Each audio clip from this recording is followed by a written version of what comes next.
All right, I'm going to do fraud power rankings and then Yes, get out of here because this is important. This is for posterity. I think a lot of people at home are keeping track of this stuff and they need they to are. know They where I are. stand. So, We all right, need Wild Bags to create like a graphic. You know what I mean? I feel like Wild Bags is the guy for this of the updated fraud power rankings. I hope he's listening right now. Also, quickly about Wild Bags, Duke tweeted the other day if you have any content ideas for Coach K for the farewell tour, to tweet it at them. So he was sending some ideas. So we have to we'll get on all of that with Wild Bags. But all go right. ahead, updated fraud power My rankings. first content idea was trying to figure out what song to put over the K clapping Yes, every time we yes, touch. yeah. What's the funniest song you can put over that clip and Sarah make it, McLaughlin, in the eyes of an angel. or it's like some death metal. Yeah. Oh, Cut yeah. my life in two pieces. Yeah. Honestly, what it is already fun. Like it's already too funny. You know what I mean? It's kind of Yeah, like when people yeah, are you're trying to right. make fun of Trump. It's like you can't make fun of what's already hilarious. You know what I You're mean? Like absolutely right. Coach K is the same thing. You're absolutely right. All right, let's start with number 5 on the fraud power rankings. As first reported on this program, um, when was this? 2 weeks ago, something like Yeah, that. The something like Dallas that. Mavericks organization, Is the in entire turmoil. organization, are fraudulent and turmoil, what have you. As you mentioned at the top, you got a little excited and jumped the gun on me. There was an article in the Athletic that came out today that I will summarize as this as a non-athletic subscriber. So I didn't read it obviously, but I was trying to. It seemed kind of boring if we're being honest. I was Yeah. compiling the bits and pieces. Long story short, the Athletic puts out this article that there is a rift in the front office. That Mark Cuban is the owner, as we know. Donnie Nelson is the GM, not Don Nelson, his son. His son. Yep. Is the GM, and then Haralabob. How do you say his last name? Vogalis. Vulgaris. Vulgaris. Haralabob Vulgaris is like the shadow GM of the Mavs, and apparently he doesn't love Luca, or Luca doesn't love him. And there's this rift because like Haralabob is trusted by everybody. He's a genius. I love H Bob. So I'm this So story was awesome. This is like it's the not best even. story I've ever seen. Yeah, I don't. The details to me, honestly, frankly, don't really care that much. I just love that like Haralabob has inserted himself into the Dallas Mavericks organization. There's mass turmoil. Mark Cuban tweeted today that the story is bullshit, which like I Yeah. got to be honest, nothing made me think that the story was 100% true Until he more said that. than Mark Cuban say this is bullshit. And I was like, all right, well, there's definitely a lot of merit to this. Meanwhile, as we know, Kristaps Porzingis is hated by everybody, but then also hates Luca and was trying or hate's a strong word, but he was like, I don't love how I fit into this team. Yeah. He said he wanted to be a co-star, not an accessory to the And the team. team's Yeah. like, we just don't love you in general. And we're going to try to trade you if we can figure it out. But also, Yeah. probably. And H Bob is saying we need more post ups. Yes. Yes. All of this is going on. And so that's why the Dallas Mavericks, an organization that once upon a time, I feel like not that long ago, as I said a couple weeks ago, when we pointed out that they've not won a first round series since they've not won a series of any kind. If you don't win the first round, you don't win any series in the playoffs since they won the title in 2011. But in my mind, they always seem like one of the better organizations, just the way people talk about them or the way they are revered. Uh, Boy, trouble in paradise, Tate. There seems to be trouble in paradise, and it all points to one man who showed up in March when he was traded from the New Orleans Pelicans. Do you think that could be? Do you think you could connect the dots? I'll let you take it from here. I'm just pointing out. We are a Just Facts podcast, and I'm pointing out the facts that JJ Redick was traded to the Mavs in March, and now the franchise is in disarray. Your thoughts, Tate? I would just say that, to describe the character that you just said, I mean, he is the anti Danny Green. He is not a champion. You know what I mean? Wherever JJ goes, they lose. You know what I mean? We've seen that in every situation. I know he goes to the playoffs. A lot of people were like, he always goes to the playoffs, but does he win? No. Does Danny Green win? Yes. I mean, guess who's still in the playoffs, even though he's hurt right now? Danny F. and Green. So if I'm the Mavericks, I'm thinking, one, we should have gone after Danny Green. That was a mistake. I agree with H Bob in the sense Trade that Luka? No. I agree with H Bob in the sense that like he was upset according to the story. I mean, I haven't talked to Rally Bob about this obviously because I only talked to Rally Bob on the Bill Simmons podcast or over Instagram. Can you DM imagine randomly. if you had talked to Rally Bob? If this story came out and you called him and he like answered, he's like, I will gladly talk to you about this story. It's like, can you report a story for me? Actually, H-Bob loves and understands basketball, and I think he also is what I would call a tinkerer. Someone that tinkers. Not like Tinker Hatfield, but like Tinker Hatfield. He's a guy that he has a lot of good ideas. I think he has a lot of ideas that work probably more in a vacuum, and I think he likes to, see what push buttons and see what works. And I think he was upset apparently about the Josh Richardson trade for Seth Curry because in his mind, he's an analytical guy. He's like, we have the best 3-point shooter possible that can space the floor for Luka. Why would we get rid of him? I would agree with him. I would agree with him as well. And you trade for Josh Richardson for defense, which is, and obviously he didn't, that none of that worked out. So I understand the frustration coming from the camp. If you're looking at it from that vantage point, and then all the Luka stuff, I think that Haralabob, and this is all my just, having been a producer while he's on with Bill, and Bill says something like, Jason Tatum's going to be the next Kevin Durant. H-Bob, when young guys get a lot of glowing reviews, H-Bob is very quick to point out their flaws, for better, for worse. So I could see a lot of people in the Dallas front office being like, I love Luka. Luka's, untouchable. Luka is perfect. Luka. And Haralabob, just being by his nature, is like, I'm not going to give him all this love. I'm going to find things to poke holes in because that's how he doesn't use his heart. He uses his head. He exactly. Says, And I'm not getting carried away in Luka mania. I could see him having not bedside manner about it. You know what I mean? Like he could say some things that if you're Luka or you're Luka's team or whatever, you could be like, what the, who's this guy? Yeah. And he has no problem being like, I'm this guy and you suck. I'm him. Haralabob says, I'm him.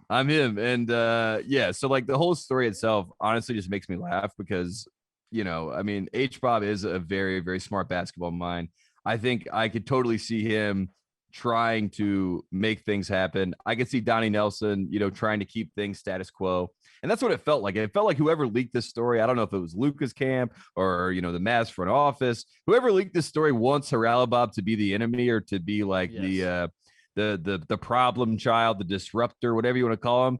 And I don't think that's necessarily, what he is. I think he, just like I said, I think he's a tinkerer. I think he likes to have his opinion on things. And I don't think he's afraid of his opinion. You know what I mean? Like, I don't think he's going to sit back and not say something if he believes it. And that's where the story seems like it's coming from. And if it leads to Luka wanting to leave, that is hilarious. Like that is the funniest thing. That would be hilarious. That is the Joker walking out of the hospital as it's exploded. Like, I just chaos. Just like, chose chaos. That's what I wanted. And that's your claim to fame forever in basketball. You know what I mean? Like you ran Luka out of Dallas. I mean, crazy. I think the story is a little far-fetched. Crazy is that this man does not need this job.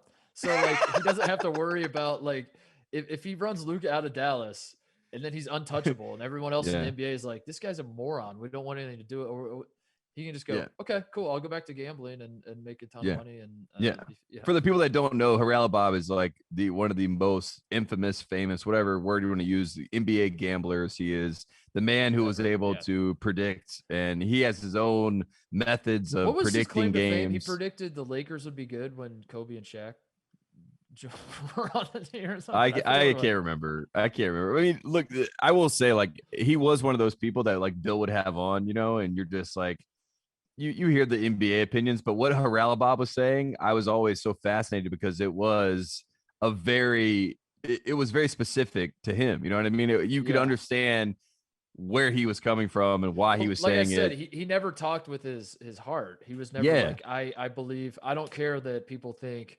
MJ's the greatest. For me, it was Hakeem, man. I just loved watching Hakeem as a kid. Like, he'd grow up, his games, but he didn't talk that way. Like, he didn't argue. No. And with like a heart. He literally will say to your face, he'll be like, Giannis will never be a 75% free throw shooter. It'll never happen. You know what I mean? Like, he says things. You're like, oh, okay, I guess that's true. And like, even like a Tatum example, he's like, he'll never be a consistent 40% 3-point shooter. You know what I mean? Like, shit like that. To the face of Bill Simmons, who has his heart so invested in it. Yes, exactly. Like, I don't use my heart for any of this. So, and that's why it leads to a beautiful conversation, because I think that, like, basketball, the argument, like the cultural argument, is like, numbers, analytics, like you said, head, and then there's like the purists that are like, it's heart, feel, touch, whatever, all these things. So like the best conversation, I think, is when those two things are together. And so when Bill and Haralabob are together, that is the conversation, like you said. I mean, and so therefore it leads to this great, like, you can take it for what it is. Like, you know what I mean? You have both sides of the equation. Or Bill's like, I don't know. Just when I have Donovan Mitchell, I like my chances there. And Harrell Bob's like, he's actually terrible in late game situations. You know what I mean? You're like, I don't know what the right answer is, but I'm glad I heard both sides of it. Yeah, you know what I mean? And now I feel better about the whole thing. Man. Anyway, long story short, Dallas Mavericks frauds. Fraud number 5. Number 4 on my list, and this one's kind of broad. This is more broad than fraud, as you said. Yeah. Every college without an alum still in the playoffs, whether it be a player, a coach, a GM, a GM's son, assistant GM, somehow, assistant, you name it. If you are a college, if you're a college basketball program that does not have an alum still involved in these playoffs, somehow you're a fraud. And I'm going to tell you why, because every single college with an alum in these playoffs has tweeted about it. Knocking it out of the park with these tweets, Tate. The one that caught my eye today, the Maryland Terrapins. Wow. Let it be known, we've got more players in the NBA conference semifinals than any other school in the Big Ten. And who are the players? Is Kevin Huerter? Kevin Huerter is the only one that plays. Jalen Smith on the Suns and Bruno Fernando for the Hawks, those two have combined played 15 minutes the entire playoffs. I was going to say, come on. But they're letting it be known. Meanwhile, Miami, you mentioned James Jones earlier. Miami, the University of Miami tweeted out, this man has squad in the West. This man has his squad Western Conference Finals bound, and reminded everybody that James Jones has something to do. Yes. With the Phoenix Suns. Yes. The GM. Love to hear it. Love to see it. Which, like, not that he's, I don't. I know what you're saying. They're he's not the face of the Phoenix Suns. I wouldn't. No. You know what I mean? He's not making threes for the Phoenix Suns right now, but I love it. I love that they're going out and for Miami too. You know what I mean? To just be like, we're making sure that that we're involved in these playoffs. Like, we're here. In the world of Miami basketball, James Jones is the reason that the Suns have advanced this far. In everyone else's world, they're like, wait, James Jones is the GM? Wow, that's crazy. Purdue shouted out Etuan Moore, who has played in 2 playoff games. Both of them were blowouts. He is on the Suns as well. He has advanced to the conference finals. Purdue made sure to put out a congratulatory statement. And Abdul Nader, who has been injured the entire playoffs, but played at Iowa State. I'm sorry. Iowa State has shouted him out during this this playoff run that he is actually not taking part in as a member of the Phoenix Suns. So as the Suns advance to the Western Conference Finals, all of these schools are reminding everybody that we have a shred of a tie to the success. Because Chris Paul was hitting a lot of 15-foot jump shots from the right elbow using a high ball screen. That is actually great for Iowa State basketball, and here's why. But the real test is, will Wake Forest come out and say Chris Paul? Because, like I told you on the show, they're competing for Chris Paul's loyalty, because Chris Paul is getting his degree right now from Winston-Salem State and HBCU. That's where he's actually going to school. And obviously he's not going to Wake Forest. I'm not sure. I mean, I know that, he's always been very, outward with his Wake Forest support, but right now I haven't seen Wake Forest go out and say like Chris Paul, the point guard. I haven't seen any of those. I haven't seen the point guard graphics. I have not. So, but if you're NC Central or you're Winston-Salem State, because LaVelle Moton's very close to Chris Paul, I think you beat Wake Forest to the punch and you claim him. You know what I mean? Because if Winston-Salem State tweets like our guy, Chris Paul, he is already attending there right now. So if they say our current student, Chris Paul, is the point guard and he's killing it, then Wake Forest is sitting there with their hands in their lap and they're like, wow. The one time we could have taken Chris Paul, we don't have Tim Duncan anymore, and we lost him to Winston-Salem State. Wow. Anyway, if you're one of the Wake Forest, put him on the fraud power ranking. If you're one of the colleges that doesn't have an alum, I mean, imagine how fraudulent you'd have to be, because it feels like every school in this country has some sort of a tie to the playoffs right now. I just picture like a meeting happening with a basketball program that they're discussing. They're like, surely there's somebody. Surely we got to have somebody. And they're like, Coach, I'm sorry, we're out. I've ran the numbers. We have no alum. Like, damn it! It's the here's the meme. It's the Hitler meme. You know the one where Hitler like is you know what I'm talking about? That one movie where he's like speaking German and then they dub over the what he's saying in English. Yeah. And then it's like 9. Yeah. Doing the whole thing. Yeah, that That's one. what it is. Yeah. It's like, coach, we have no alums left in these playoffs. And then, Yeah. I was thinking of the Anakin Skywalker, Natalie Portman one where she's like, of course we have alums in the playoffs. And then he's like, he looks at she's like, oh, right? We have alums in the playoffs. Moving on, number 3 on the fraud power rankings, NBA officials. This is getting out of hand with Yeah. first of all, Kevin Durant, as we said, gets fouled 4,000 times by I PJ mean, Tucker. I did sympathize with Kevin Durant. He was getting murdered out there. There was no foul called on Giannis when he steps under Kyrie and rolls his ankle. It should have been a foul. It maybe should have been worse. Should Giannis be able to play basketball ever again? I don't know. I'll leave that debate up to someone else. But I do know this.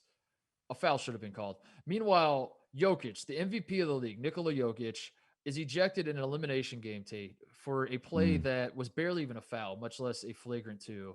And people out there, and by people I mean Chris Vernon, who is very excited to crack his knuckles and point out to everybody that he deserved to be ejected, would like to point out that Jokic wound up. That the reason he was ejected is because he wound up his arm and slapped at the ball, and because he kind of nicked Cameron Payne in the nose. Which Cameron Payne, like, come on, the guy fell down and rolled around. Come on. How many times did Cameron Payne check for blood? He kept like holding his nose, and he's like, "Surely there's blood." It's like, Cameron, well, it's not. Now I know why he spells his name the way he does. You know what I mean? Because if he knew real pain, he'd spell it Pain. You know what I'm saying? He's a different kind of pain.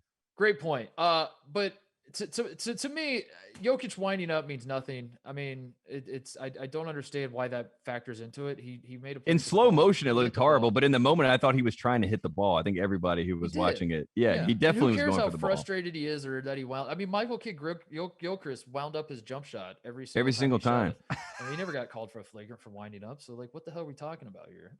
Is winding up? If we're getting worked up about winding up, I mean, and then to throw the MVP, like they treated him like he was Nurkic instead of Jokic. Like to throw the MVP out of the game in a game where he's basically trying to single-handedly save the series. What are like, doing?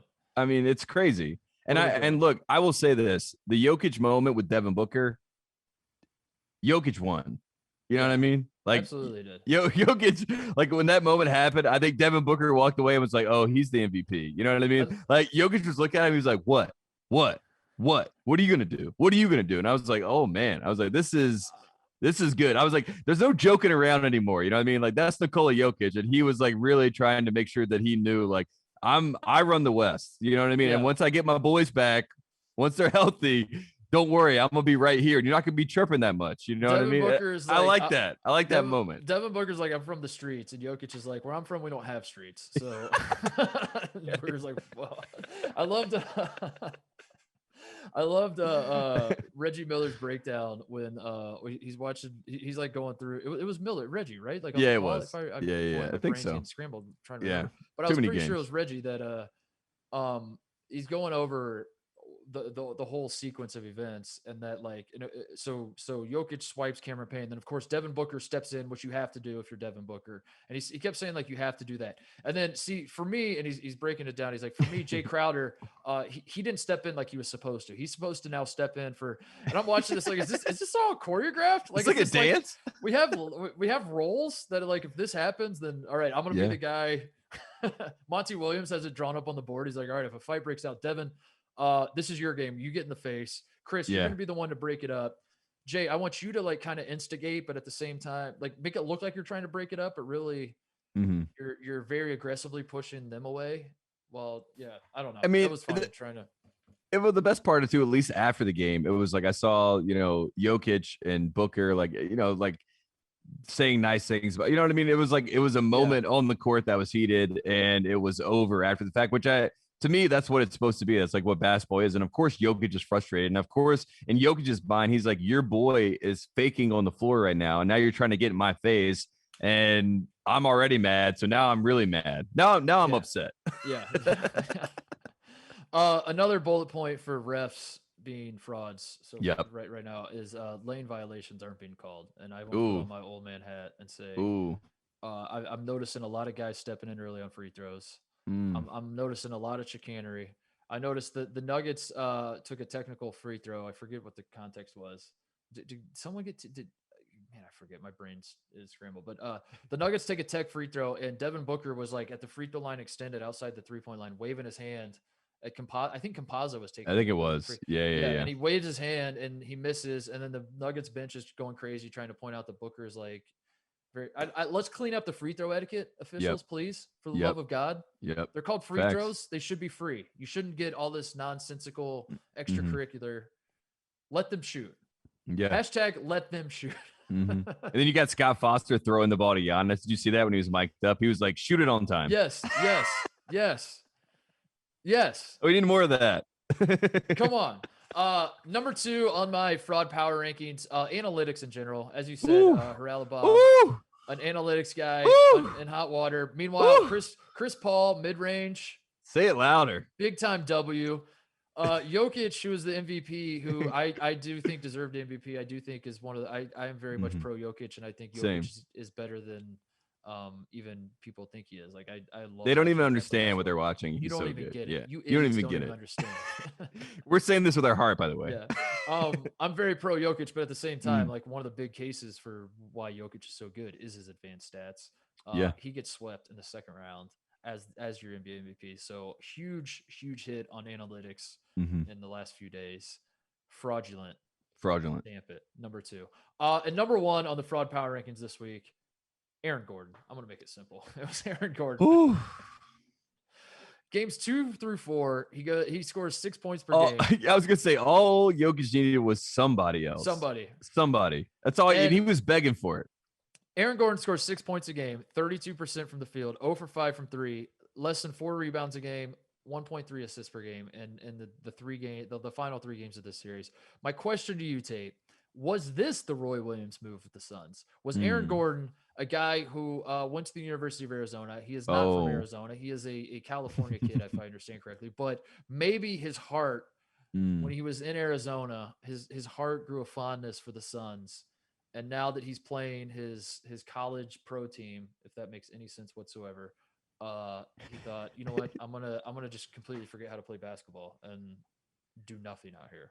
I think I've seen a lot of the headlines about Devin Booker. They're like once framed as a good stats, bad team guy. And I think that Aaron Gordon actually looked the part of that kind of player. Yeah. You know what I'm saying? Like in this series, not to say that he hasn't looked great. And I think that Aaron Gordon will come back, but like, if you're talking about that type of framing of someone to say, I'm not sure they're going to show up for the big moments. Like Aaron Gordon, he needed to show up. Michael Porter Jr. as well. Like, let's just be honest about it. Michael Porter Jr., for them to have a real shot, he had to be a legit number 2 option. He was not, I think, but it's really hard to go from the number 4 option like he usually is to the number 2 option. And then Aaron Gordon, you're used to being the number 3, number 4 option. Now you're expected to be bumped up to the number 2 option. It's tough. And obviously, if that's not the expectation, that's not the way you played all season. You have your spots, you have your moments, and now you're trying to figure it out on the fly to some level. And obviously with Jokic, that makes things easier. But it did seem like everyone was trying to figure out who that guy was. I mean, Campazzo was probably the best number 2 guy that Jokic had with him, to be honest with you at times. And that kind of says and spells out the whole problem with the series. So I think number 1 is I think Aaron Gordon should be getting a lot more heat than he is, but also I think a lot of people did not expect Aaron Gordon to do much, which I think is wrong because he's very talented. And I think he has the ability to do a lot. And, if you're Aaron Gordon, you wake up and you check, the sports talk shows. And you expect to be getting, and you're like, oh my God, they're going to kill me. And then no one says anything. And you're like, wait. It's very Stockton. You know what I mean? If I'm happy about this or not. Like, I can't tell. He's like, am I relevant to you? Hey there, thanks for watching Titus and Tate. For the full friend of the program experience, subscribe right below and come join us for all things college basketball. The action is heating up. Come join Titus and Tate.